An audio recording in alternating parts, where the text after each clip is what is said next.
Good morning, friends. I am Tejal Jariwala from Suman High School 12 for Standard 9. Today we are going to learn poem number 2, The Useful Plow.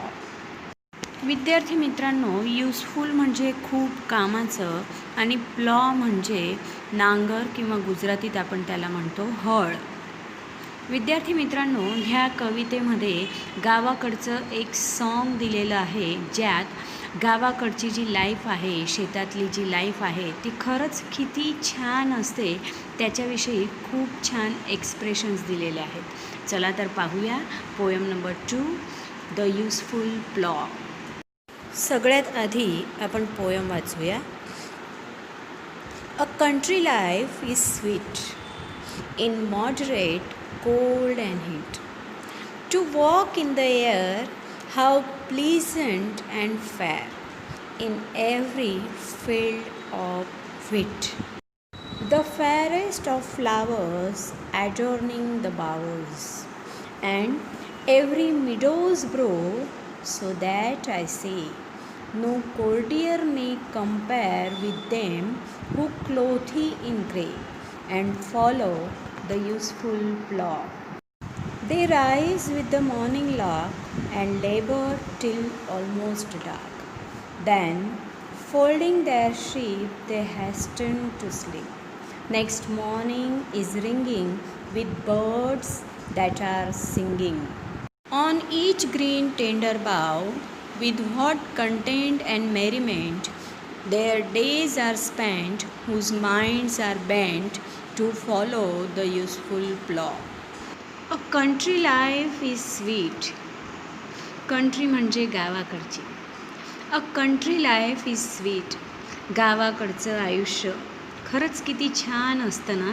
In moderate cold and heat. विद्यार्थी मित्रांनो, moderate म्हणजे मर्यादित.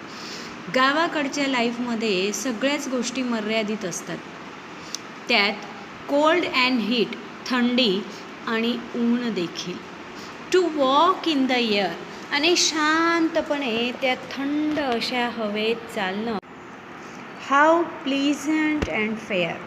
Pleasant म्हणजे खूप सुखद आणि fair म्हणजे खूप सुंदर. त्या शांत वातावरणात, त्या आल्हाददायक वातावरणात छान असं चालणं खरंच किती मजा येईल ना. In every field of it, आणि ते पण प्रत्येक गव्हाच्या शेतात. किती मजा येईल ना. हे आपलं आहे पहिलं पॅरेग्राफ, ज्यात आपण शिकलो की गावाकडची लाईफ खरंच किती छान असते आणि त्यात पण तिथं देखील सगळ्या गोष्टी मर्यादित असतात. मग ते थंडी असो किंवा गरमी असो. त्या गव्हाच्या शेतात शांतपणे त्या शांत हवेत चालणं किती सुंदर आणि किती मजेशीर असतं. The fairest of flower adorning the bowers.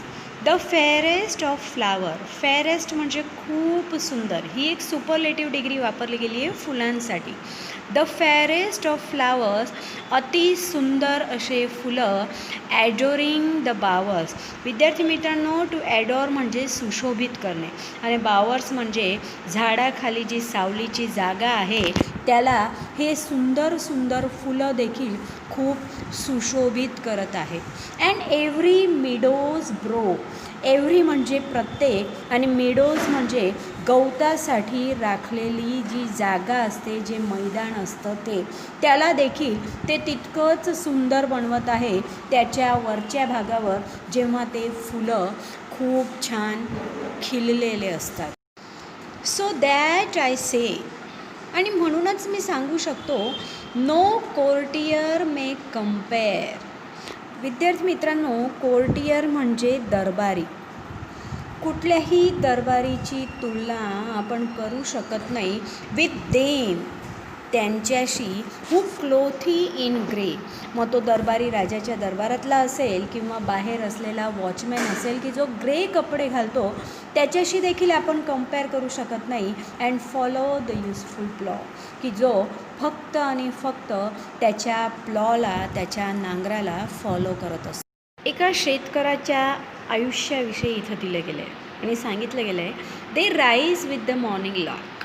To rise म्हणजे उठणे आणि मॉर्निंग लार्क म्हणजे सकाळी गाणाऱ्या पक्ष्याच्या सोबत. And labour till almost dark. To labour म्हणजे पूर्ण दिवस काम करणे.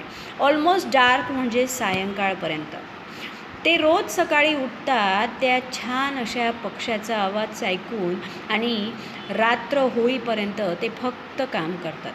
Then folding their sheep. विद्यार्थी मित्रांनो, इथं टू फोल्डचं मिनिंग होतं की त्यांच्या ज्या मेंढ्या आहेत त्या मेंढ्यांना एका जागेवर ठेवणं. दे हॅस्टन टू स्लीप आणि लवकरच ते झोपण्यासाठी जातात. Next morning is ringing with birds that are singing. कारण पुन्हा दुसऱ्या दिवशी सकाळी त्यांना त्या पक्ष्यांचं आवाज ऐकून पुन्हा उठायचं असतं म्हणून. On each green tender Bav.